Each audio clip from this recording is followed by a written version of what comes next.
Hey, how's it going?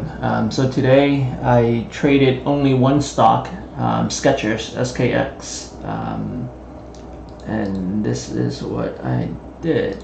On the daily, Skechers popped up. I guess it has some good earnings report. So on the 15-minute, I actually went short. And the reason for this is because if you look at the 15-minute, there's this red candlestick here, and it was basically trending downwards. On the 5, you can see better that it's heading towards this SMA. And notice that at around the SMA level, this is where it started to do that reversal. The EMAs never came past the SMA, at least on the 5-minute. On the 1-minute, it did trend between two SMAs, and then it popped kind of like this.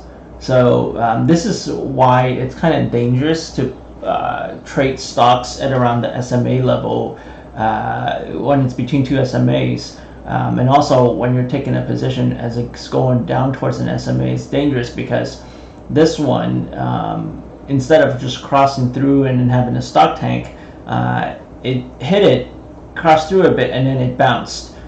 Did this big V reversal. So this is the reason why sometimes when I trade around the SMAs, I get pretty cautious. I take a small size, and then if it's wrong, I get out. If it's right, I add to it, and I expect this bounce. So sometimes in my past videos, when I did that, I take a position and I sort of hold it until like up here to see if the bounce is real or not. Kind of like right here, where if the stock stays here and then it drops, then I don't just not accidentally but falsely exit my position. So sometimes you would see me hold it like that, which is not such a good practice, but if you have small shares and you're willing to lose a couple $100, then that's fine, I guess. For me in the past, that's what I have done. I may try to tweak it so I can lower my risk level in the future. So I'm not 100% sure what my strategy is, but in the past that's what I have done. But anyway, so this is even before the 5-minute closed. I actually took 500 shares. It popped up and then it was about to go back. It popped up about to go back down. I added another 500 shares, but then I quickly exited like 200 shares. Really quickly, just to lower my risk, because I wasn't sure if this was going to hit this and bounce right away. Either way, it dropped, so I covered some more, and then I got out the rest here, which turns out to be where sort of like the level of resistance is, because the stock got stuck here, and then it started to bounce. And this is where I did a short, small share, 500, small size 500 shares, because I was thinking, okay, it bounced, but this is a good level of support now. It hits this, and then it'll bounce again. This 20 EMA will come down.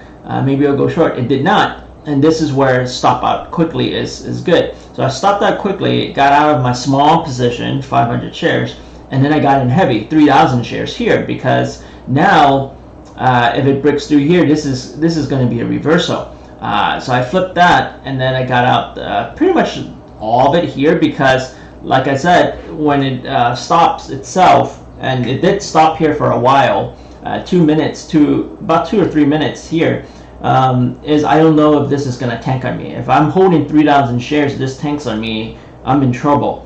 So I rather play it safe and get out when it stutters. Unfortunately, it stuttered a bit too much. If it stuttered a bit and then this candlestick was here and it just goes up, I would have made a pretty big profit here. But I rather play it safe, and I could have went back in at this point, but I don't know if it'll hit this SMA and then tank or not, or break through like it's doing here and just keep on going up. So for me, $467 off of 23 tickets and $37.25 in commissions. That's perfectly fine for me. I've been having some bad days. Like I said, I'm trying to retool myself, so I don't want to have my psychology of greed or whatnot, get into doing good trading. So yeah, so that's it. It's my trade for the day.